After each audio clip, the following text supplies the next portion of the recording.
حضرت عمر کی فضیلت پر بیان فرما دیں. آپ کے بارے میں یہ بات مشہور ہے کہ آپ حضرت علی کے داماد تھے، کیا یہ بات سچ ہے؟ حضرت عمر کی ذات پر بہت سے اعتراضات کیے جاتے ہیں، جن میں حضرت فاطمہ رضی اللہ تعالی عنہا کے گھر کا دروازہ جلانا اور حضرت فاطمہ پر تشدد کرنا جس سے آپ کا حمل ضائع ہو گیا سر فہرست ہیں معاذ اللہ. اس کے علاوہ حضرت عمر کے 3 طلاق والے مسئلے پر بھی بہت اعتراضات کیے جاتے ہیں. ایک خاتون ایک چینل پر کہہ رہی تھی کہ عمری قانون نے میری زندگی تباہ کر دی، کیونکہ عمری قانون میں، یعنی عمر والا قانون کو عمری قانون کہہ رہے ہیں، عمری قانون میں طلاق دینا بہت آسان کام ہے. اس کا جواب بھی عنایت فرما دیں. تیسری بات یہ ہے کہ حضرت عمر کی رائے کی تائید میں کئی بار قرآن کی آیات نازل ہوئیں. ناظرین کو ان آیتوں کے بارے میں بھی بتا دیں. سب کچھ تو آپ نے ہی بتا دیا ہے، میرے بتانے کے لیے کچھ چھوڑا ہی نہیں آپ نے. دیکھو، یہ جو حضرت فاطمہ پہ ظلم کے واقعات بیان کیے جاتے ہیں کہ حضرت عمر نے یہ کیا، حمل ضائع ہو گیا، یہ ہو گیا، وہ ہو گیا، وغیرہ وغیرہ، ہمیشہ کوشش کیا کرو باطل کے سوالات کا جواب دینے کے بجائے نا الٹا باطل سے سوال پوچھنا شروع کر دیا کرو. جب بھی آپ دفاعی پوزیشن میں اپنے آپ کو رکھو گے نا، سامنے والا بڑے بڑے جرائم کر کے بیٹھا ہوگا، وہ اپنے اوپر بات ہی نہیں آنے دے گا، وہ ہمیشہ آپ پر بوچھاڑ کرتا رہے گا، اور آپ دفاعی پوزیشن میں ایک کا جواب، دوسری بات کا جواب، تیسری بات کا جواب. یہ کبھی بھی طریقہ نہیں ہوتا. میں نے ایک واقعہ سنایا تھا کہ ایک صاحب آئے اور مجھے کہنے لگے کہ علماء دیوبند کے عقائد، آپ کے جو علماء دیوبند کے جو اکابر ہیں نا، ان اکابر کے عقیدے ٹھیک نہیں ہیں، میں آپ سے اس پہ مناظرہ کرنا چاہتا ہوں. مجھے کہنے لگے، میں نے کہا ٹھیک ہے، میں تیار ہوں اس کے لیے، لیکن آپ الزام لگاؤ گے علماء دیوبند کے جو اکابر تھے، جو ہمارے اکابر تھے، ان پہ الزام لگاؤ گے اور میں ان الزامات کا دفاع کروں گا، تو یہ برابری والی بات نہیں ہوئی. برابری والی بات یہ ہوگی کہ آپ ہمارے اکابر پہ الزام لگاؤ گے اور میں آپ کے اکابر پہ الزام لگاؤں گا. آپ نے، جیسے میں نے اپنے اکابر کا دفاع کرنا ہے، تو جو میں آپ کے اکابر پہ الزام لگاؤں آپ نے اس کا بھی دفاع کرنا ہے. یہ یک طرفہ بات نہیں ہوگی کہ آپ مجھے تھپڑ مارو اور اپنے منہ کو میں بچاتا رہوں بیٹھ کے. جب آپ کو میرے منہ پہ تھپڑ مارنے کی اجازت ہوگی اور میں بچاؤں گا تو میں بھی آپ کے لگاؤں گا اور آپ اپنا منہ بھی بچائیں گے. سمجھتے ہو کہ نہیں سمجھتے؟ یہ ہمیشہ بحث کا اصول ہے، یہ یاد رکھو. باطل کی کوشش ہوتی ہے آپ پہ چڑھ جائے وہ، اور اپنے آپ کو بالکل پہلے سے ہی محفوظ رکھ لیتا ہے وہ. بات سے بات نکلتی ہے نا. عیسائی آتے ہیں، عیسائی لوگ جو طنز کرتے ہیں، اسلام پہ اعتراض کرتے ہیں، نبی صلی اللہ علیہ وسلم نے اتنی عمر میں 9 سال کی لڑکی سے شادی کی، فلانا، یہ وہ جو ان کے الزامات ہوتے ہیں جہاد اور اسلام تلوار سے، جو 8-10 مشہور اعتراضات ہیں. ٹھیک ہے، علماء اس کا بھی جواب دیتے ہیں، لیکن آپ بھی تو اعتراض کرو. بھائی آپ عیسیٰ کو خدا کا بیٹا کہتے ہو، ایک مخلوق کو خدا کا بیٹا کہہ رہے ہو، یہ زیادہ چھمبے کی بات ہے؟ یا حضرت عائشہ 9 سال میں بالغ ہو گئیں اور پیغمبر سے انہوں نے 50 سال کی عمر میں نکاح کیا اور ہمیشہ خوش زندگی گزاری، وہ اس پر بالکل بھی نادم نہیں تھی، وہ خوش ہیں. وہ آج بھی زندہ ہو کے آ جائیں، آپ ان سے پوچھیں کہ اگر دوبارہ ہم ماضی میں چلے جائیں اور آپ کی 9 سال کی عمر میں رخصتی ہو اور پیغمبر کی 50 سال عمر ہو، وہ کہیں گی دوبارہ میں یہ کام کروں گی. وہ تو اس رشتے پہ اتنا خوش تھی. تو آپ پہلے اس بات کا جواب دو کہ ایک خدا بھی ہے اور خدا کے بیٹے بھی ہیں عیسیٰ، اور یہ کیسے ممکن ہے؟ تو بجائے اس کے کہ ہم اعتراضات کے جواب دینا اگلے سے. دیکھو، یہ میں اس لیے کہہ رہا ہوں کہ اسلام پہ جو اعتراضات ہوتے ہیں یہ اس لیے کرتے ہیں تاکہ ہماری نظر میں اسلام کو مشکوک کر دیں اور ہم اسلام کو چھوڑ دیں. یہی ہوگا نا؟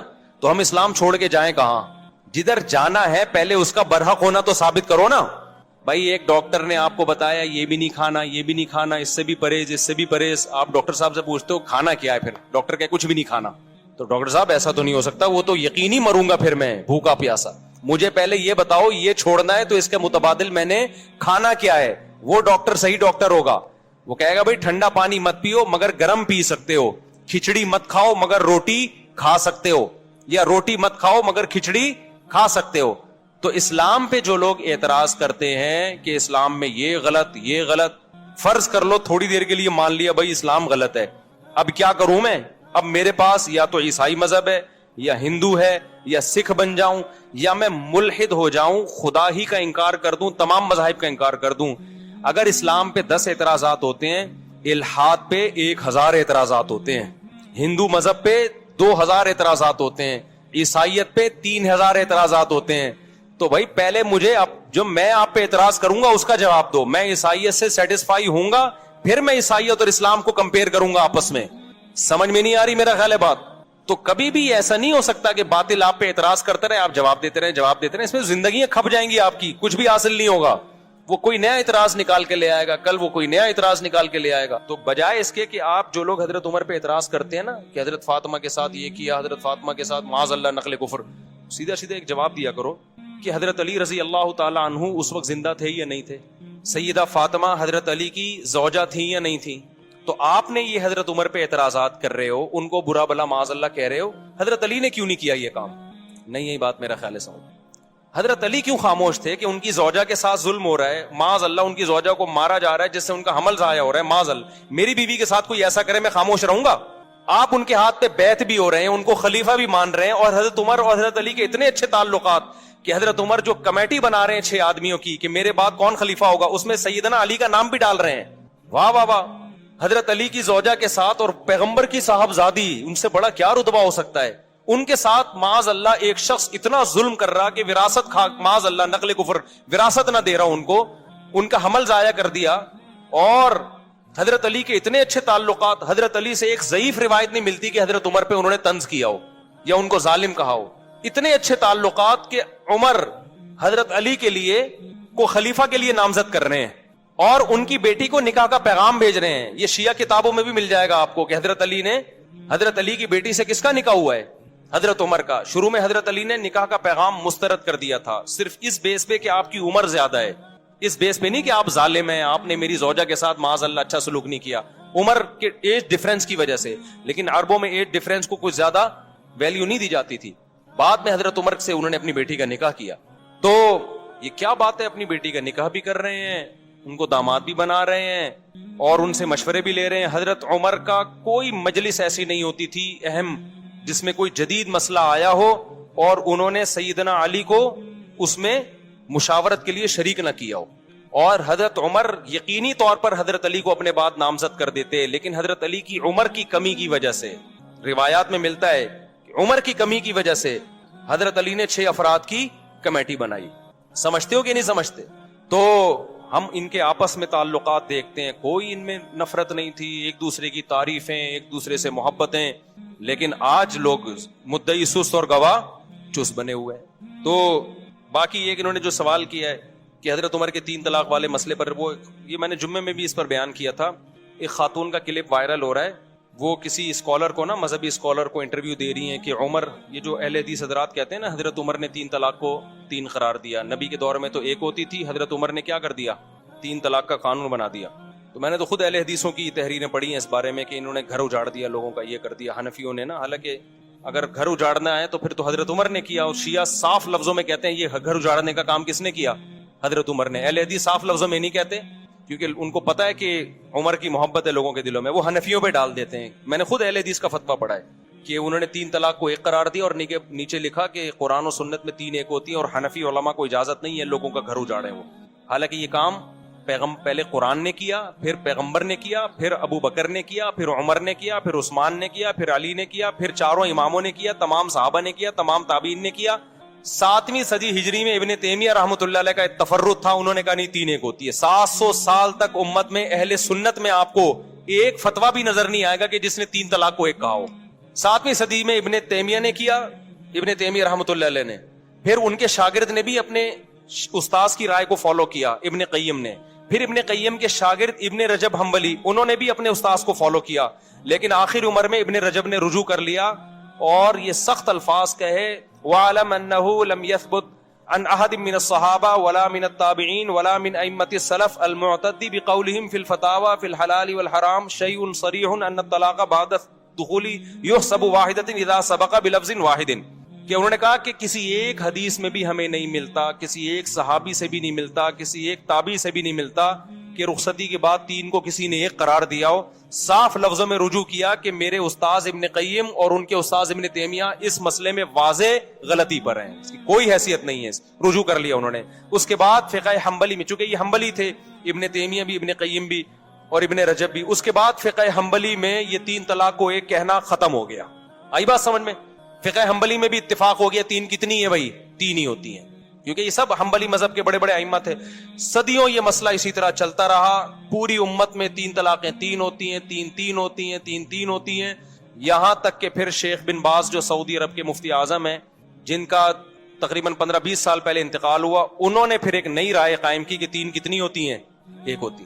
جب انہوں نے رائے قائم کی, ان کے استاذوں نے ان کی مخالفت کی. بن باز سے طلاق کے معاملے میں فتویٰ لینا جائز نہیں ہے. میرے پاس میں نے نیٹ سے پوری عبارتیں نکالی تھی. ان کے استاذوں نے رد کیا کہ بن باز کا فتویٰ 3 طلاق کے معاملے میں اس سے بیوی حلال نہیں ہوگی, یہ اجماعی مسئلہ ہے. لیکن شیخ بن باز تھے, بڑی حیثیت تھی ان کی, تھے پرہیزگار آدمی وہ, لیکن ایک آدمی کی غلطی کو آپ پوری امت پہ کیسے تھوپ رہے ہو بھائی؟ پھر کیا ہوا, سعودی عرب میں یہ مسئلہ اختلافی بن گیا. پھر جب اختلافی بنا تو پھر ہوا یہ کہ شیخ بن باز کے استاذ اور تمام حنبلی علماء وہ سارے 3 کے 3 ہونے کا فتویٰ دیتے تھے. بن باز کے پاس جب جاتا تو 3 کے 1 ہونے کا فتویٰ. پھر بن باز کے ہی قریبی لوگوں میں سے تھے شیخ صالح العثیمین, اللہ ان کی مغفرت فرمائے, بڑے عالم تھے. انہوں نے بھی بن باز کی رائے لی, 3 کتنی ہوتی ہیں؟ انہوں نے بھی کہا 1. اب سعودی عرب میں پھٹا ہو گیا. پھر کیا ہوا, 80 کی دہائی یا 90 کی دہائی میں سعودی حکومت نے ایک سرکولر جاری کیا کہ 3 طلاق کے مسئلے پر تمام علماء مل کے بیٹھیں اور دلائل سے اس مسئلے کو نمٹائیں. کوئی یہ فتویٰ دے رہا ہے, کوئی وہ فتویٰ دے رہا ہے. تو پوری بحث ہوئی اس پہ. القرار کے نام سے ایک رسالہ لکھا گیا, اس میں بہت سارے علماء شریک ہوئے, ان علماء کے نام بھی اس رسالے میں. بڑی بحث ہوئی اس میں. وہ پورا رسالہ میرے پاس موجود ہے عربی میں نے پورا رسالہ پڑھا ہے. وہ اتنی زبردست جاندار بحث ہوئی, 40-50 کتابوں کو کنگھالا گیا, علماء کے فتوے دیکھے گئے, قرآن و سنت کی روشنی میں بحث ہوئی, اور بالآخر یہ متفقہ فیصلہ کیا گیا کہ اکٹھی 3 طلاقیں 3 ہی ہوتی ہیں, 1 نہیں ہوتی. لیکن بن باز نے اس رائے سے اتفاق نہیں کیا, وہ اپنی رائے پر اڑے رہے. لیکن سعودی عرب کا پھر سرکاری قانون بنا کے عدالتوں میں یہ چلا دیا گیا, بھئی 3 طلاق کو 3 ہی قرار دیا جائے گا, کیونکہ ہمارے پاس 1 ہونے کی کوئی معقول دلیل نہیں ہے. بڑا جاندار رسالہ ہے, میں نے پورا ایک لفظ پڑھا ہے اس رسالے کا, آج بھی موجود ہے, نیٹ پہ سرچ کرنے سے مل جائے گا. ہوا کیا پھر یہ ہوا کہ بن باز اسی رائے پہ قائم رہے, وہ 3 کو 1 کہتے رہے. اب جب سعودی عرب کی کورٹ میں جب کیس جاتا عدالت میں, تو کورٹ کہتی بھائی پورے علماء کا ایک فیصلہ ہے متفقہ, تو کورٹ سے 3 طلاق کو 3 ہی قرار دیا جائے گا. ہوتا یہ کہ لوگ کیا کرتے, جس کو بیوی رکھنی ہے وہ کورٹ میں جانے کے بجائے کہاں چلا جاتا؟ بن باز کے پاس چلا جاتا. وہی اختلاف دوبارہ شروع. حالانکہ اس مجلس میں علماء نے شیخ بن باز رحمہ اللہ تعالیٰ کو یہ نصیحت بھی کی تھی کہ اس طرح امت میں توڑ پیدا ہوگا. بہرحال بڑے عالم تھے, ہم کسی عالم کی گستاخی نہیں کرتے, ان کی اور نیکیاں بہت ہیں. ایک عالم سے غلطی ہو سکتی ہے, بات یہ کہ اس کی غلطی کو آپ ساری امت پہ تو نہ تھوپیں نا بھائی. آپ یہ کہہ دیتے بھائی ان کا ایک تفرد ہے, یہ آسان تھا. لیکن اب چونکہ سرکاری سطح پہ ان کو مفتی اعظم بھی بنا دیا گیا, لوگ اسی کو فالو کرتے چلے گئے. اس میں آسانی تھی, بیوی آرام سے حلال ہو رہی ہے, طلاق کا ریشو بھی اربوں میں بڑھ گیا, دھڑ دھڑ دھڑ طلاقیں. پھر ایک نتیجہ یہ نکلا کہ چونکہ گورنمنٹ لیول پہ ایک فتوے کی ویلیو ہوتی ہے, وہ سرکاری مفتی تھے, نتیجہ یہ نکلا کہ وہ جو عدالت کا فتویٰ تھا وہ ججوں کو بھی نہیں, اب جج بھی اس کو فالو نہیں کر رہے. پھر اب جو جو محمد بن سلمان آئے ان کے دور میں تو میرا خیال ہے کورٹ کو آرڈر دے دیا کہ 3 کو 1 ہی قرار دو. تو یہ اسلام نہیں ہے میرے بھائی, سمجھ رہے ہو, یہ ذاتی آراء ہیں بعض مفتیوں کی. اسلام وہ ہے جو قرآن نے بیان کیا, الطلاق مرتان, طلاق 2 مرتبہ ہیں. اس میں قرآن نے نہیں کہا کہ اکٹھی دو یا ایک مہینے کے بعد دو. قرآن کہتا ہے فَإِن طَلَّقَهَا, تیسری دے دی تو فَلَا تَحِلُّ لَهُ مِن بَعْدُ, عورت تیسری کے بعد شوہر کے لیے حلال نہیں ہوگی جب تک دوسرے مرد سے نکاح نہ کر لے. تو یہ عمری قانون نہیں ہے, یہ قرآن کا قانون ہے. بخاری کی حدیث ہے, نبی صلی اللہ علیہ وسلم کی موجودگی میں عویمر اجلانی نے اپنی بیوی کو 3 طلاقیں دی. آپ صلی اللہ علیہ وسلم نے اس کو 3 ہی سمجھا, اس سے نکاح کو ختم سمجھا نبی صلی اللہ علیہ وسلم نے. بخاری کی حدیث ہے. اتنی ساری حدیثیں, میرا اس پر پورا ایک لیکچر موجود ہے, تو یہ کہیں بھی نہیں ہے. تو اس کو یہ کہنا عمری قانون, یہ شیعہ لوگ یہ جسارت کر سکتے ہیں بھائی. اہل سنت اس کو عمری قانون نہیں کہتے. عمر وہ قانون نہیں بنائیں گے جو پیغمبر کے قانون کے خلاف ہو.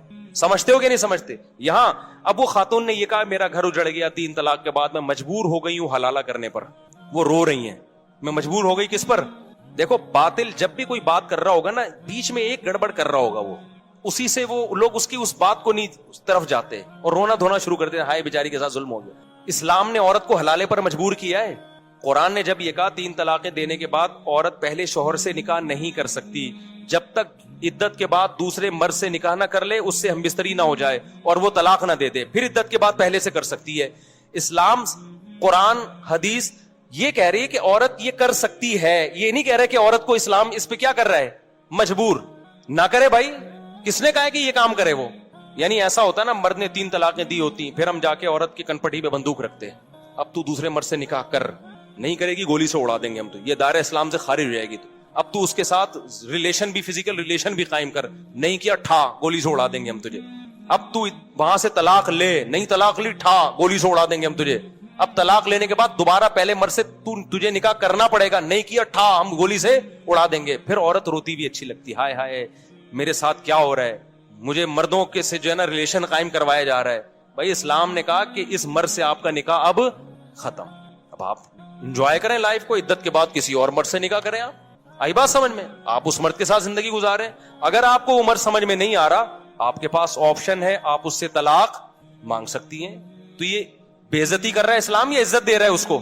آپشن ہے آپ کے پاس, ڈیورس مانگنے میں کوئی حرج نہیں ہے. صحابیہ کے ساتھ ایسا ہی ہوا, 3 طلاقیں ہوئی, دوسرے مرد سے انہوں نے نکاح کیا, ان کو وہ مرد سمجھ میں نہیں آیا, نبی کے پاس آئی, میں ان سے طلاق لینا چاہتی ہوں. اس میں کون سی بے عزتی کی بات ہے بھائی؟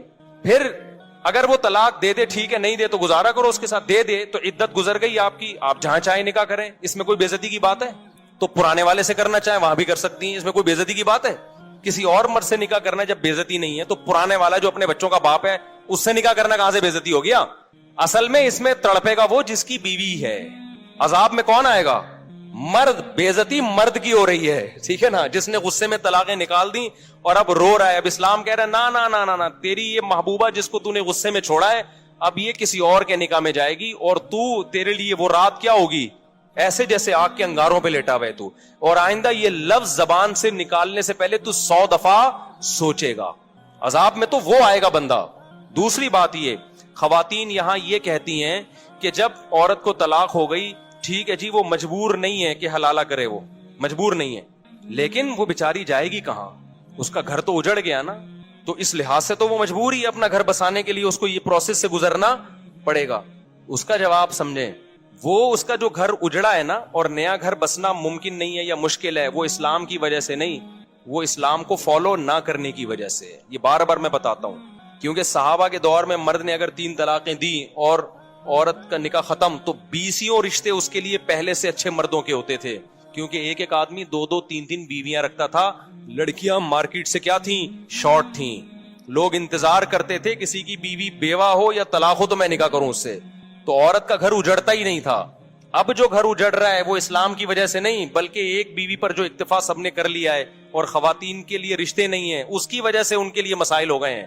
تو یہ 3 طلاق کے 3 ہونے کا قصور نہیں ہے, یہ قصور اس کا ہے کہ اچھے مرد مارکیٹ میں کیا ہو گئے ہیں, شارٹ ہو گئے ہیں. اس کو پتا ہے مجھے پہلے والا جیسا ملے گا نہیں آئی میرا خیال ہے بات سمجھ میں. تو یہ عمری قانون نہیں ہے, یہ خدائی قانون ہے. حضرت عمر نے اس کو کیا کیا تھا, نافذ. اور پھر بھی اگر بات سمجھ میں نہ آئے تو میں نے آپ سے ایک بات کہی ہے کہ بجائے باطل کے اعتراضات کا جواب دینے کے, آپ باطل پہ اعتراضات کرنا شروع کر دو. تو میرا باطل سے یہ اعتراض ہے کہ آپ کہتے ہو 3 طلاق کو 3 قرار دے کر عمر نے ظلم کیا. دیکھو 3 طلاق کے بارے میں حدیث کے الفاظ دیکھو, 3 طلاق کے 1 ہونے کے بارے میں جو اہل حدیث پیش کرتے ہیں کہ نبی کے دور میں 3 1 سمجھی جاتی تھی, ابو بکر کے دور میں بھی عمر نے 3 کو کیا کر دیا, 3. ہم کہتے ہیں وہ جو نبی کے دور میں 1 سمجھی جاتی تھی, اس کا مطلب یہ نہیں ہے جو اہل حدیث بیان کر رہے ہیں. اس کا مطلب دوسری حدیث میں آتا ہے کہ زمانہ جاہلیت میں 3 کو 1 سمجھا جاتا تھا, اسلام نے اس کو کیا کر دیا, منسوخ. حضرت عمر کے دور میں بہت سے لوگوں کو پتہ ہی نہیں تھا کہ اب 3 1 نہیں ہے, 3 3 ہی ہوں گی. حضرت عمر نے 3 کو 3 نافذ کر دیا, تو بہت سے لوگ سمجھے یہ کام کون کر رہا ہے, عمر کر رہے ہیں. اس کی مثال ایسے ہے جیسے صحیح مسلم ہی کی حدیث ہے کہ نبی کے دور میں ہم متا کیا کرتے تھے, جابر بن عبداللہ کہہ رہے ہیں رضی اللہ عنہ. ابو بکر کے دور میں بھی ہم متا کیا کرتے تھے, عمر نے متا پہ کیا لگا دی, پابندی لگا دی. ہم اس کا جواب کیا دیتے ہیں, بھائی متا تو نبی کے دور میں حرام ہو گیا تھا, ابو بکر کے دور میں بھی حرام تھا. عمر نے جو پابندی لگائی تو وہ جو کام نبی کے دور میں حرام ہو گیا تھا عمر نے اس کو نافذ کر دیا. لیکن نبی کے دور میں جب متا حرام ہوا تو سب کو پتہ نہیں تھا کہ حرام ہے, وہ جائز سمجھ کے کر رہے تھے. ابو بکر کے دور میں بھی کرتے رہے کیونکہ اس خبر پھیلی نہیں تھی اس حرام ہونے کی. حضرت عمر نے لا بنا دی, اب جو متا کرے گا وہی سزا دوں گا جو زانی کو دیتا ہوں میں. اس قانون کی وجہ سے سب کو پتا چل گیا متا حرام ہے, تو نسبت کس کی طرف کر دی, عمر کی طرف. تو اسی طرح 3 طلاق 3 ہو چکی تھی نبی کے دور میں, پتا نہیں تھا لوگوں کو. اب سمجھو کہ جو یہ کہتا ہے نا کہ عمر نے ہمارے گھر اجاڑے ہیں, معاذ اللہ 3 طلاق کو 3 قرار دے کے, آپ اس سے اعتراض کیا کرو کہ اگر 3 طلاقیں نبی کے دور میں 1 تھیں اس حدیث کی وجہ سے کہ عمر نے 3 کو 3 قرار دیا ہے, تو متا بھی کس نے حرام قرار دیا پھر, عمر نے. لہذا آپ اگر عمر کو نہیں مانتے تو متا جیسی بغیرتی کو بھی آپ کو ماننا بولو پڑے گا پھر آپ اسی جیسی حدیث کی وجہ سے. اور اگر آپ جواب میں کہتے ہو کہ نہیں متا تو نبی کے دور میں حرام ہو چکا تھا, تو ہم آپ کو یہ بھی دلیلیں دیں گے کہ 3 طلاقیں بھی نبی کے دور میں 3 ہو چکی تھیں. تو اب جو لوگ حضرت عمر پہ اعتراض کر رہے ہیں نا کہ عورتیں کہہ رہی ہیں, اب یہ میں اس خاتون کی طرف آتا ہوں کہ جو کہہ رہی ہیں کہ عمر نے 3 کو 3 قرار دے کے میرا گھر اجاڑ دیا. او بھائی, عمر نے متع کو حرام قرار دے کے آپ کا گھر بچا لیا ہے بہت ساری عورتوں کا, کیونکہ عورت کبھی نہیں چاہتی کہ میرا میاں متع کرتا پھرے. وہ کیا خیال ہے, جس عورت کو پتا چلے میرا میاں 20 عورتوں سے متع کر چکا ہے اس کا گھر بسے گا؟ حضرت عمر نے متع پہ پابندی لگا کے کروڑوں عورتوں کا گھر بچا لیا کہ بیوی کے علاوہ تمہارے پاس کوئی آپشن نہیں ہے. متع پتہ ہے کیا ہوتا ہے جس کو یہ لوگ جائز قرار دیتے ہیں؟ متع یہ ہوتا ہے کہ جس کو کہا جاتا ہے حضرت عمر نے حرام قرار دیا, وہ والے متع کی بات کر رہا ہوں. کون سا متع حرام قرار دیا؟ متع یہ ہوتا ہے کہ آپ کسی عورت سے ایگریمنٹ کر لیں 1 سال کا یا 6 مہینے کا یا 1 ہفتے کا, کوئی بھی ٹائم متعین کر لیں, 2 گواہ ہوں, ایجاب و قبول ہو کہ ہم دونوں ایک دوسرے کے لیے حلال ہیں 1 مہینے کے لیے یا 1.5 مہینے کے لیے یا 2 مہینے کے لیے یا 1 سال کے لیے یا 10 سال کے لیے, کوئی بھی ٹائم متعین کر دیں یا 1 گھنٹے کے لیے. اٹ از کالڈ, بولو نا, متع. ہم یہ کہتے ہیں کہ اس میں اور زنا میں رتی برابر بھی فرق بولو نہیں. جو لوگ متع کو حلال کہتے ہیں وہ کہتے ہیں نہیں اس میں بڑا فرق ہے, زنا میں ٹائم متعین نہیں ہوتا, عورت کے ساتھ منہ کالا کیا اور نکل لیے, اس میں ٹائم متعین ہے. آئی بات سمجھ میں؟ زنا میں گواہ نہیں ہوتے, اس میں کیا ہے, گواہ ہیں, یہ کوئی فرق نہیں. اچھا, کہتے ہیں زنا میں جو اولاد ہوگی حلالی نہیں ہوگی, جبکہ متع سے جو اولاد ہوگی حلالی ہوگی. اور بھائی یہ فرق نہیں ہے, یہ آپ نے زنا پہ ایک خوبصورت یعنی آپ گواہ بنا کے زنا کر رہے ہیں, ٹھیک ہے نا. اس کا مطلب ہے جب کسی عورت سے زنا کرنا ہو تو 2 بندوں کو گواہ بنا لو اور ٹائم متعین کر لو 1 گھنٹے کا. زنا میں بھی آج کل جو زنا ہو رہا ہے نا مارکیٹ میں, اس میں بھی طوائفیں کرائے پہ ایک ٹائم کے لیے ملتی ہیں, ٹائم ہوتا ہے ان کا. وہ پرانے زمانے میں زنا ہوتا تھا, گئے اور منہ کالا کر کے بھاگ گئے, کوئی دیکھ تو نہیں رہا. ابھی جو ہوٹلوں میں لوگ بتاتے ہیں نا جو برائیاں کرتے ہیں کہ باقاعدہ ٹائم ہوتا ہے طوائف کا کہ اتنے ٹائم تک آپ کے ساتھ رہے گی, وہ تو ٹائم بھی ہو گیا. 2 گواہ بتا دو, وسیم اور غفار کو, اپنے دوستوں کو بتا دو آج میں طوائف سے منہ کالا کرنے جا رہا ہوں. کوئی فرق نہیں ہے بھائی.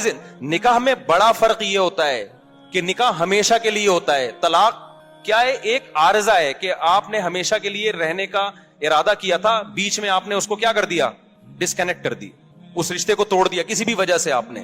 تبھی نکاح میں اگر یہ شرط لگا دی جائے نا کہ میں اس سے نکاح کر رہا ہوں 2 مہینے کے لیے, تو نکاح کیا ہو جائے گا, کلعدم, وہ نکاح نہیں ہوگا. نکاح میں یہ شرط لگانا ہی ناجائز ہے. آپ نے نیت بھی کر لی نا کہ میں اس بیوی کو 1 مہینے بعد چھوڑ دوں گا, آپ یہ شرط نہیں لگا سکتے. آپ شرط لگا دی تو وہ ختم, وہ نکاح نہیں رہے گا, وہ متع بن جائے گا. نہیں آئی میرا خیال ہے بات سمجھ میں؟ تو متع حرام ہے بھائی, زنا اور متع میں کوئی فرق نہیں. اب آپ مجھے بات بتاؤ, اگر حضرت عمر متع کو حرام نہ کرتے, آج بہت سارے مرد متع کر رہے ہوتے کہ نہیں کر رہے ہوتے, ان کے گھر بس جاتے. اور پھر حلال زنا میں تو آج جب مرد زنا کرتا ہے نا تو گھر نہیں بستا, بیوی طلاقیں لے کے چلی جاتی ہیں, جبکہ وہ زنا کو برا سمجھ رہا ہوتا ہے, بیوی سے سوری کر رہا ہوتا ہے, بیگم آئندہ نہیں کروں گا, غلطی ہو گئی.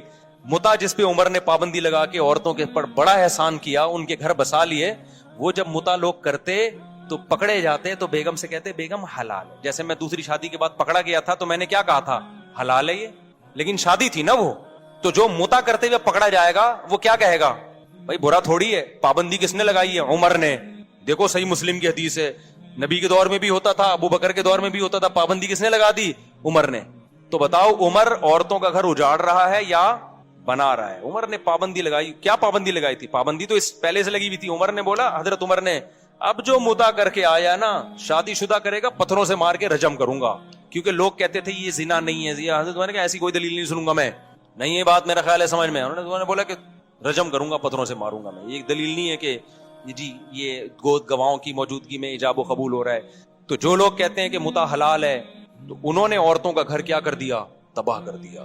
3 طلاقوں کو جو 3 کہتے ہیں, چند عورتوں کا گھر تباہ ہوتا ہے لیکن بے شمار عورتوں کا گھر بس جاتا ہے. مرد کو جب پتا چلتا ہے نا 3 لفظ زبان سے نکالے تو دوبارہ نہیں مل سکتی مجھے, یہ وہ کروڑ دفعہ سوچتا ہے زبان سے نکالتے ہوئے, بہت دفعہ سوچتا ہے, عبرت ہو جاتی ہے اس کو, لہذا اس سے گھر بستا ہے, ٹوٹتا نہیں ہے. چند کا تو ٹوٹتا ہے لیکن چند کی وجہ سے لاکھوں کا بس جاتا ہے.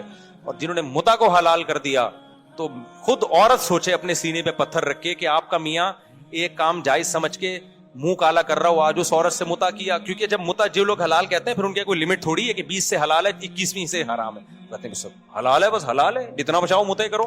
سمجھ میں نہیں آ رہی بات. اور جو لوگ متع کو حلال کہنے کے دلائل دیتے ہیں، میں ان سے ایک سوال پوچھتا ہوں کہ پھر آپ یہ کام چھپ کے کیوں کرتے ہو؟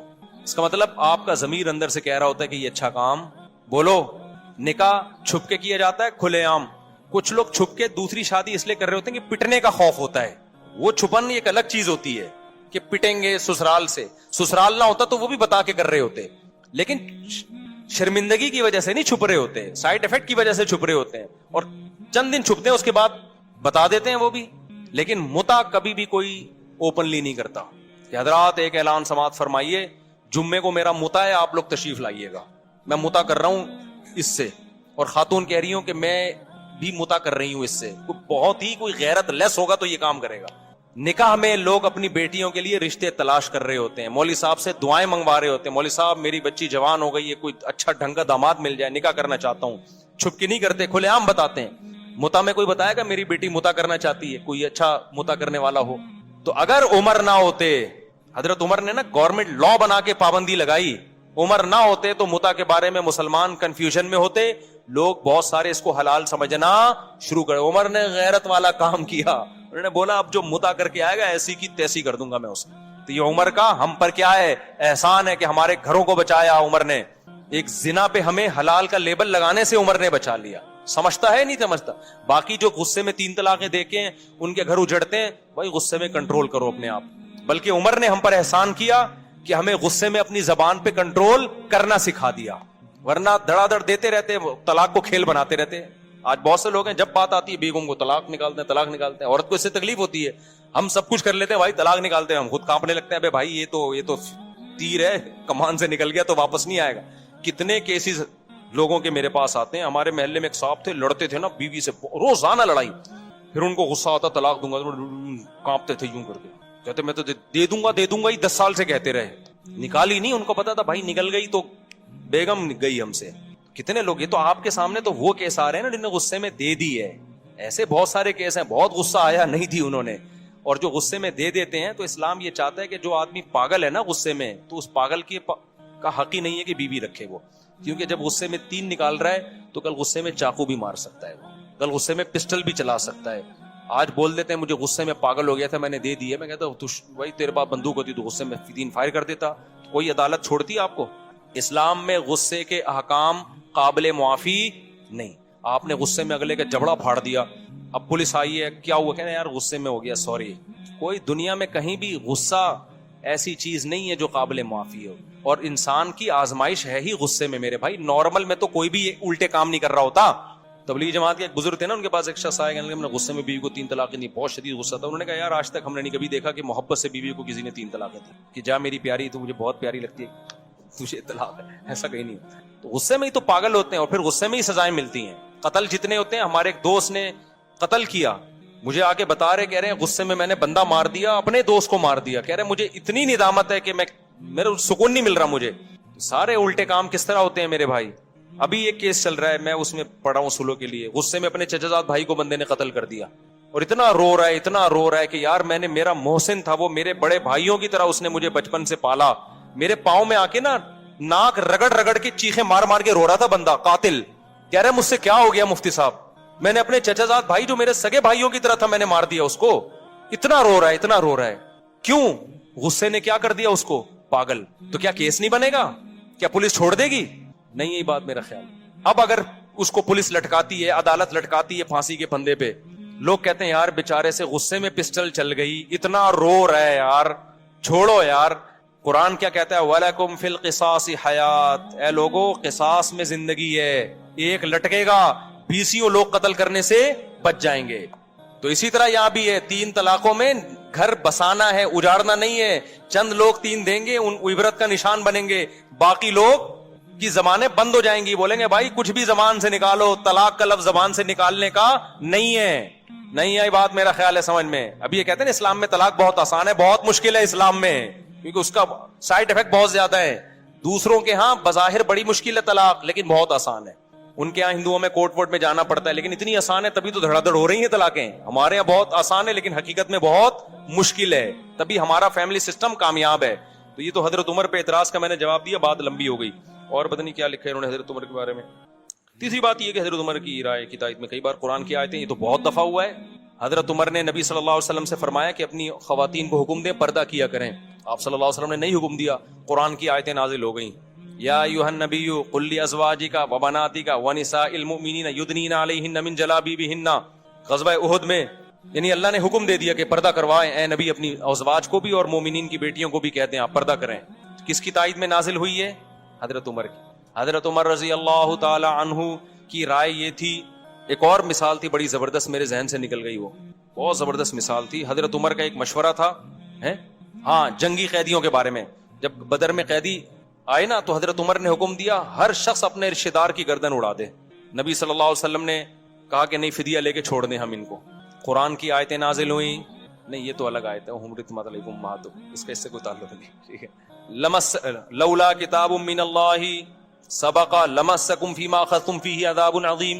اے ایمان والو تم نے جو ان قیدیوں کو فدیہ لے کے چھوڑ دیا, اللہ نے پہلے سے مقدر میں اگر یہ نہ لکھا ہوتا نا کہ تمہیں ہلاک نہیں کرنا تو یہ اتنا بڑا جرم ہوا ہے کہ اللہ تمہیں ہلاک کر دیتا. ان قیدیوں کو چھوڑا کیوں؟ یہ تو اتنی بڑے اسلام کے دشمن تھے.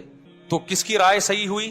حضرت عمر کی, ان کی رائے میں. اور حدیث میں آتا ہے کہ شیطان عمر کو دیکھ کے اپنا راستہ بدل لیتا ہے. بخاری کی حدیث ہے, رسول اللہ صلی اللہ علیہ وسلم نے فرمایا میں نے خواب میں دیکھا کہ ابو بکر نے ایک ڈول نکالا, اس میں کمزوری تھی. پھر میں نے ایک بہت طاقتور کو دیکھا کہ اس نے ڈول نکالا اور بڑی طاقت کے ساتھ ڈول نکال لیا نا, کنویں سے نہیں پانی کا ڈول نکالتے. تو آپ نے فرمایا اس خواب کی تعبیر کیا ہے عمر, یعنی ان کے دور میں جو نظام چلے گا نا طاقت اور قوت کے ساتھ چلے گا. غیر مسلم اس بات کا اعتراف کرتے ہیں کہ اسلامی تاریخ میں عمر جیسا دور نہیں آیا. ایسا خاندانی دور تھا نا حضرت عمر کا, کوئی اختلاف نہیں. اور کتنے آپ نے, اچھا جرمنی میں نا ابھی بھی عمر لا کے نام سے وہاں کی یونیورسٹی میں پڑھایا جاتا ہے, اس کو کہتے ہی عمر لا ہیں. میں پہلے اس بات کو یقین نہیں کرتا, میں گیا تو پتا چلا ایسا ہے حقیقت میں. یہ جو انسانی فلاح و بہبود کے قوانین انہوں نے وضع کیے نا بہت سے یورپین کنٹریز نے, یہ حضرت عمر سے لیے انہوں نے. اس کا نام بھی اب تک انہوں نے عمر لا رکھا ہوا ہے. نہیں آئی میرا خیال ہے بات سمجھ میں؟ تو غیر آپ کے خلیفہ عادل کے عادل ہونے اور اس کی فضیلت کی گواہی دے رہا ہے, اور یہاں بعض لوگ جو اپنے آپ کو اسلام کی طرف منسوب کرتے ہیں وہ عمر کو برا بلا کہہ رہے ہیں معاذ اللہ. حضرت عمر کو اسلامی تاریخ سے نکال دو تو کیا بچے گا بھائی آپ کے پاس؟ ایک ہی تو دور تھا جس میں اسلامی سلطنت 22 لاکھ مربع میل پہ پھیلی ہے اور کسی میں مجال نہیں تھی کہ کوئی سر اٹھا کے بات کر سکے. ایک بات تو آج کے بیان سے متعلق میں نے کہنی ہے, جو بھی بیان ہوا ہے نا میرا, کہ اللہ کی نظر میں سب سے زیادہ ویلیو کس کی ہے؟ اللہ کے قانون کی. ایک چیز خوب اچھی طرح سمجھ لیں کہ اس زمانے میں اسلامی ملکوں میں, غیر مسلم ملکوں میں تو اسلام ہے ہی نہیں, وہ تو ویسے ہی دعویٰ ہی نہیں کرتے. اسلامی ملکوں میں بھی نا افغانستان کے علاوہ کوئی بھی کنٹری ایسا نہیں ہے جہاں عدالتوں میں مکمل اسلام کو فالو کیا جا رہا ہو. سمجھ رہے؟ کہیں بھی نہیں ہے. اب جب ہے ہی نہیں مکمل اسلام تو عوام پر لازم ہے کہ کسی بھی کنٹری میں جب وہ کورٹ سے فیصلہ کروائے, عدالت سے کروائے, تو اس کے بعد اس پر یہ لازم ہے کہ وہ علماء سے بھی پوچھے کہ شریعت کی روشنی میں یہ فیصلہ صحیح ہے یا غلط ہے. سمجھ میں آ رہی ہے بات کہ نہیں آ رہی ہے؟ کیونکہ بعض فیصلے شریعت کے فیصلے سے ٹکرا رہے ہوتے ہیں. تو اب یہ فیصلہ آپ نے کرنا ہے کہ آپ نے شریعت کو مقدم رکھنا ہے یا جس اسٹیٹ میں آپ رہتے ہیں اس کے قانون کو مقدم رکھنا ہے. یہ فیصلہ کس نے کرنا ہے؟ آپ نے. اور یہ فیصلہ آخرت کو سامنے رکھ کے کرنا ہے. اگر آپ آخرت پر ایمان نہیں رکھتے تو آپ اللہ کے قانون کو کوئی ویلیو نہ دیں, کورٹ کو آپ ویلیو دیں. جیسے یتیم بیٹا ہے نا, یتیم پوتا, ایک آدمی کا انتقال ہوا, اس کی اولاد میں ایک پوتا ہے اور ایک بیٹا ہے, تو اسلام کہتا ہے بیٹے کو میراثت ملے گی, بیٹے کی موجودگی میں پوتے کو, جو یتیم پوتا ہے یعنی جس کا باپ مر گیا. لیکن ہماری کورٹ جو اس پاکستان کی کورٹ ہے وہ یہ کہتی ہے کہ بیٹے کو بھی ملے گی جو زندہ ہے, اور جس یتیم پوتے کا باپ مر گیا ہے نا تو اس باپ کی وراثت کس کو جائے گی؟ پوتے کو. یعنی جو دادا کی زندگی میں, یعنی بیٹا مر گیا کسی کا نا, بھائی چلو زید ہے, ایک صاحب ہے زید کی زندگی میں اس کا ایک بیٹا مر گیا, ایک بیٹا موجود ہے, تو اسلام یہ کہتا ہے جو بیٹا مر گیا نا زید کی زندگی میں, زید کی وراثت میں اس کا حصہ ختم. جب اس کا ختم تو اس کی بیوہ کا یا اس کے بچوں کا بھی ختم, کیونکہ وہی حصہ آگے ٹرانسفر ہوتا نا. جب بیٹے کو وراثت نہیں ملے گی تو پوتے کو بھی نہیں ملے گی. جو زندہ بیٹا ہے اس کو ملے گی. ہاں سارے ہی بیٹے باپ کی زندگی میں مر گئے تو پھر پوتے بیٹے کے قائم مقام ہو جاتے ہیں. تو اس کو کہتے ہیں یتیم پوتے کی وراثت. اسلام میں نہیں ہے لیکن پاکستان کے قانون میں ہے. اب آپ نے کورٹ سے کیا کیا کہ ایک یتیم پوتا تھا, اس نے کہا کہ میرے والد صاحب میرے دادا کی زندگی میں فوت ہو گئے تھے تو میرے چچا کو جیسے وراثت مل رہی ہے مجھے بھی ملے. کورٹ اس کے حق میں فیصلہ دے دے گی. جو اس کی وراثت ہوگی نا, جو اس کے ابا کو ملنی تھی, وہ ساری کس کو مل جائے گی؟ اس کو. اب یہ میں مثال سے بات سمجھا رہا ہوں, لیکن اگر یہ پوتا اللہ پر ایمان رکھتا ہے, آخرت میں اللہ کے سامنے جواب دے, تو اس پر لازم ہوگا کہ وہ کورٹ سے فیصلہ کروانے کے بعد علماء سے رابطہ کرے کہ اسلام کی روشنی میں میرا حصہ بنتا ہے کہ نہیں بنتا. پوری دنیا میں کسی بھی اس مذہبی اسکالر سے جب وہ پوچھے گا نا تو وہ کہیں گے چونکہ آپ کے چچا آپ کے ابا کی دادا کی زندگی میں زندہ تھے تو چچا آپ کے موجود تھے, لہذا آپ کے دادا کی وراثت آپ کے چچا کو ملے گی, آپ کو نہیں ملے گی. تو اس پر لازم ہوگا اس فتوے کی روشنی میں وہ ساری وراثت لوٹا دے کس کی طرف؟ اپنے چچاؤں کی طرف. اب ایسے خود غریب و زکوٰۃ کا مستحق کچھ بھی ہے, دیکھیں غریبوں کے الگ اسلام میں حقوق ہے نا, وہ وراثت میں جو حصہ ملتا ہے وہ غریبی امیری کی بیس پہ نہیں ملتا. وراثت میں اسلام کا اصول ہے کہ جب قریبی رشتہ موجود ہے تو دور کے رشتے محروم ہوتے ہیں. تو جب سگا بیٹا موجود ہے تو اسلام کہتا ہے پوتا دور کا رشتہ ہے, سگوں کے ہوتے ہوئے پوتے کو وراثت نہیں ملے گی. آ رہی ہے بات سمجھ میں کہ نہیں آ رہی ہے؟ غریبی امیری پہ تھوڑی ہے. اگر غریبی امیری پہ ہوتا تو ایک بیٹا کروڑ پتی ہے اس کا حصہ کم ہوتا, ایک بیچارہ بھوکا ہے اس کا حصہ زیادہ ہوتا.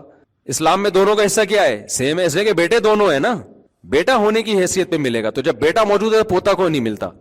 ہاں یہ ایک الگ بات ہے کہ دادا اپنی زندگی میں اپنے پوتے کے لیے وصیت کر کے جا سکتا ہے کہ میرا یہ پوتا ہے, اس کا باپ چونکہ میری زندگی میں مر گیا ہے تو اس کا کوئی حصہ نہیں ہے تو میں اس کے لیے کچھ وصیت کر دوں, تو 1/3 تک وصیت کی جا سکتی ہے, وہ بالکل جائز ہے.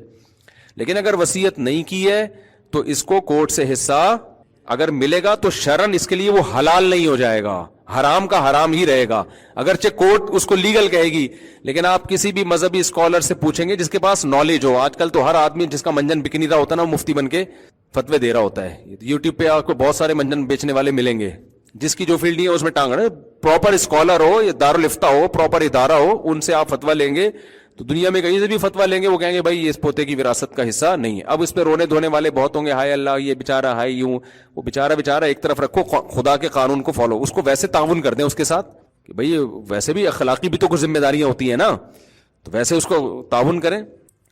تو میں یہ مثال دے رہا ہوں کہ آج کل لوگوں نے پوچھنا چھوڑ دیا ہے, بہت کم لوگ پوچھتے ہیں. لوگ کہتے ہیں بس کورٹ نے دے دیا تو دے دیا.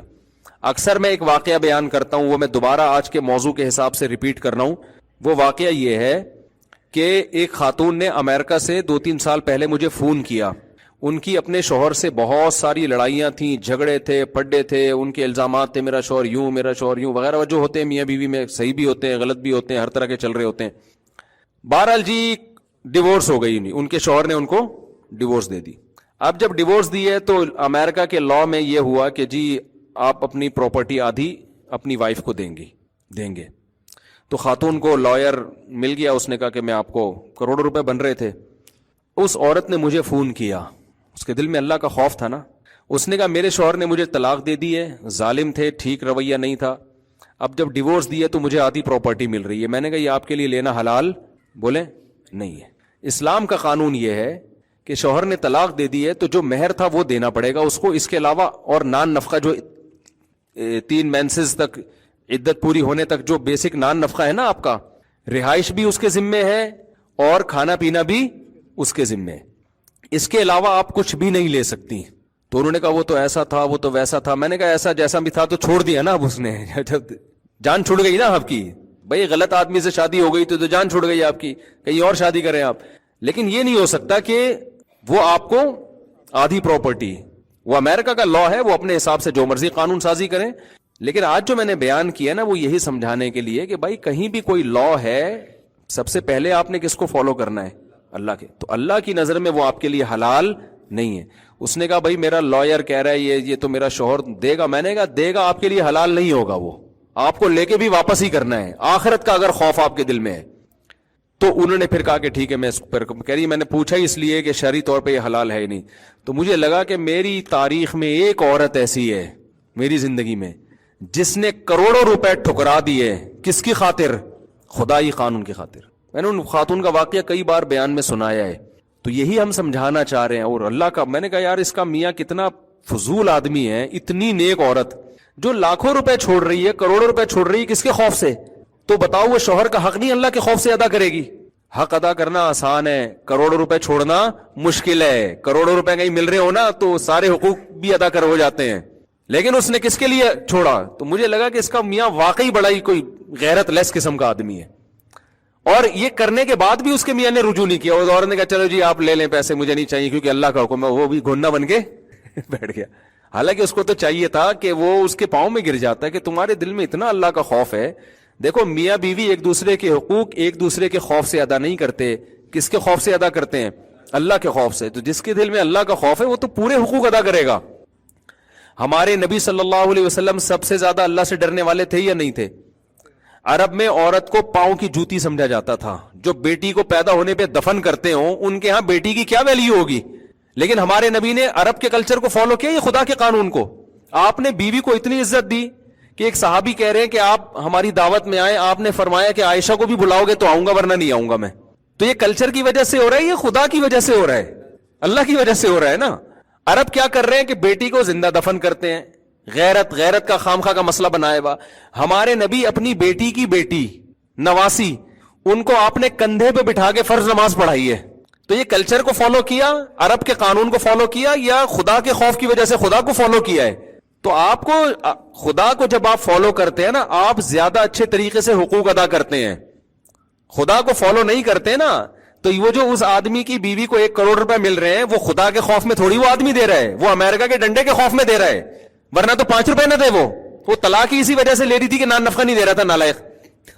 یہ بھی بہت بڑی وجوہات ہوتی.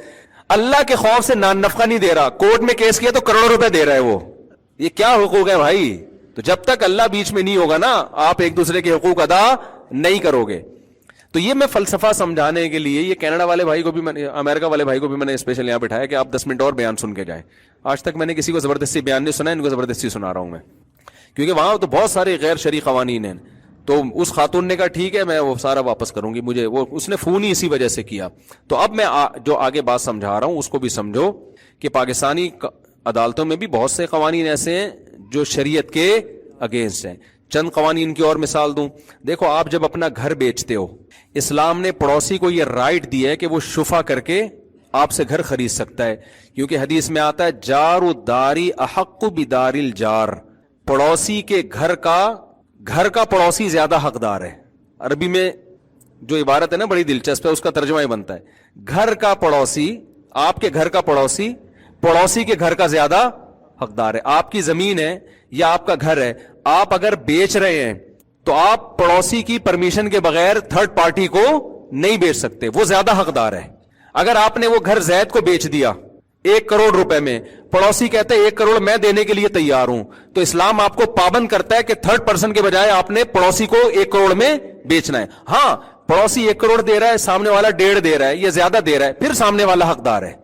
لیکن وہی ریٹ آپ کا پڑوسی اگر دے رہا ہے جو دوسرا دے رہا ہے, تو پاکستانی قانون تو نہیں, پاکستانی قانون تو کہے گا بھئی یا دنیا کا قانون آپ کی پراپرٹی جس کو چاہے بیچیں, لیکن اسلام آپ کو پابند بناتا ہے کہ آپ پڑوسی کی پرمیشن کے بغیر اپنی زمین, چاہے وہ کھیتی باڑی کی زمین ہو چاہے وہ رہائشی گھر ہو, آپ کسی اور کو وہ گھر بولو نہیں بیچ سکتے.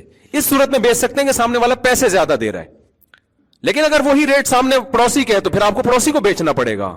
اس کو یہ رائٹ شریعت نے دیا. جب اسلامی عدالتیں تھیں نا تو اس وقت یہ ہوتا تھا, جب خلافت عثمانیہ تھی, پڑوسی کیس کر دیتا تھا جا کے کہ بھائی میں بھی 1.5 کروڑ دے رہا ہوں, یہ مجھے کیوں نہیں دیا اس نے, تو وہ پھر آپ کو دینا پڑے گا. سمجھ میں آ رہی ہے بات؟ دیکھو اسلام نے بڑا زبردست قانون بنایا نا, وراثت سے زمینیں ڈیوائڈ ہوتی ہیں, چھوٹی ہو جاتی ہیں, کسی کے کام کی نہیں رہتی. اب یا تو وراثت کے حکام کو اسلام چینج کر دیتا ہے, تو اس نے شفا کے حکام دے دیے کہ وراثت سے ڈیوائڈ ہوگی لیکن شفا کے حق سے وہ قریب ہو جائے گی, یعنی بڑی ہو جائے گی زمین. ایک آدمی کے پاس بڑی زمین ہوتی ہے تو بہت کچھ کر سکتا ہے نا وہ اس میں. اب اس میں حکمتیں کیا, میں تو حکمتوں میں نہیں پڑھنا, میں تو اسلامی لا کو دیکھنا ہے. اسی طرح خوب سمجھ لو کہ اگر آپ ایک گلی میں رہتے ہیں اور گلی آگے سے بند ہے, تو پھر اس گلی میں اگر کسی کا گھر بکتا ہے نا, تو ہر پوری گلی میں سے ہر ایک کو اختیار ہے کہ وہ شفا کر کے وہ گھر آپ سے خرید سکے, بشرطے کہ گلی ایک طرف سے بند ہو, کیونکہ ان سب کا راستہ اب جو بھی آئے گا نا تو اسی ایریا میں آئے گا وہ. تو اس کے تفصیلی احکام میں جاؤں گا تو بیان بہت لمبا ہو جائے گا. تو میرا بتانے کا مقصد یہ کہ ہمارے ہاں ہر چیز میں ہم فالو کس کو کر رہے ہیں؟ کورٹ کو. بعض دفعہ کورٹ کا قانون اسلام سے ٹکرا رہا ہوتا ہے. آپ نے گھر اگر بیچا تو خوب سمجھ لو کہ اسلام یہ کہتا ہے کہ آپ نے مثال کے طور پر زید سے ایگریمنٹ کیا کہ میں تمہیں 1 کروڑ کا گھر بیچتا ہوں, آپ نے بیچ دیا. آپ کے پڑوسی کو جیسے ہی پتا چلے گا وہ فوراً اگر گواہ بنا کے لوگوں کو کہتے کہ میں نے شفا کیا ہے, تو آپ مجبور ہو جائیں گے آپ وہ گھر اس پڑوسی کو دینے پر. یہ لازمی ہے آپ کے. لیکن آج کل لوگ اس کا خیال نہیں کر رہے ہوتے, اس سے چھپا رہے ہوتے ہیں. کتنی باتیں ہو گئی؟ دو باتیں میں نے 2 قانون بتایا نا کہ یتیم پوتے کی وراثت والا. عدالتی خلا پہ تو میں 20 دفعہ بول چکا ہوں کہ وہ عدالتی خلا کی بھی یہ جو آج کل جس طرح سے کورٹ خلا دے رہی کوئی حیثیت نہیں ہے. اسی طرح خوب سمجھ لیں, غیر مسلم ریاست میں کورٹ اگر مسلمانوں کی طلاق کا, ڈیورس کا فیصلہ کرتی ہے تو شریعت نے غیر مسلم جج کا مسلمان پر آئلی قوانین کے جو فیصلے ہوتے ہیں نا ان کو شریعت نے کل عدم قرار دی. ان کے قانون کے لحاظ سے ٹھیک ہے, لیکن آپ وہ پراپر وہاں آپ کو کسی مفتی سے بھی رابطہ کرنا پڑے گا. تو ایک بات. دوسری بات جو میں پہلے لے کے چلا تھا کہ اس وقت دنیا میں افغانستان کے علاوہ میری معلومات کے مطابق کوئی کنٹری ایسا نہیں ہے جہاں 100% اسلام ہو. تو جس ملک میں بھی آپ رہتے ہیں جب بھی کورٹ فیصلہ کرے گی نا آپ نے علماء سے پوچھنا ہے. ایک بات. دوسرا, علماء سے چھپڑ میں پوچھنا ہے آپ نے. نہیں یہی بات سمجھ میں. وجہ اس کی ہے کہ بعض دفعہ مذہبی اسکالر حکومت کے خوف سے, قانون کے ڈر سے تھوڑا سا گول مول کر کے بات بتا رہے ہوتے ہیں. وہ بھی پابند ہوتے ہیں, ان کو پتا ہے کہ اگر ہم نے بتایا تو ہم اندر ہو جائیں گے. دارالعلوم کرنگی میں کوئی کسی نے فتویٰ لیا کہ یہ عدالتی خلا صحیح ہے کہ نہیں, وہاں مفتی صاحب نے کوئی بہت پرانی بات ہے انہوں نے فتویٰ دے دیا یہ خلا کل عدم ہے. توہین عدالت کا کوئی کیس ویس وہ اندر کر دیا ان مولانا صاحب کو. اب تو خیر اتنے مفتی کل عدم قرار دے رہے ہیں کہ وہ کس کس کو اندر کریں گے وہ ٹھیک ہے. سب سے پہلے تو مجھے اندر کریں گے, میرے اتنے بیانات ہیں عدالتی خلا کے خلاف. اور میں نے تو کہا اندر کر دو یار, ایک دفعہ جب جیل میں جائیں گے پبلک میں مشہور ہوگا مفتی صاحب کیوں ہو گئے تو پتا چلے گا یار یہ عدالتی خلا کل عدم ہے, تو ایک بات تو پھیلے گی نا. پاکستان میں جب زرداری جیل سے باہر آ سکتے ہیں تو یار ہم نے کون سا جرم کر لیا بھائی؟ ایک خلا پہ ہم نے اعتراض اٹھایا تو ہم کیوں نہیں باہر آئیں گے؟ لیکن ہمیں ڈر یہ کہ ہم شاید باہر نہ آئیں, کیونکہ یہاں وہ بڑی بڑی جو چیزیں ہوتی ہیں وہ آ جاتی ہیں. ہم جیسے غریب لوگ ان کے مقابلے تو ہم غریب ہی ہے نا بھائی. تو اس لیے یہ ضروری ہے کہ آپ جب علماء سے پوچھیں گے تو چھپڑ میں لے جا کے پوچھیں گے.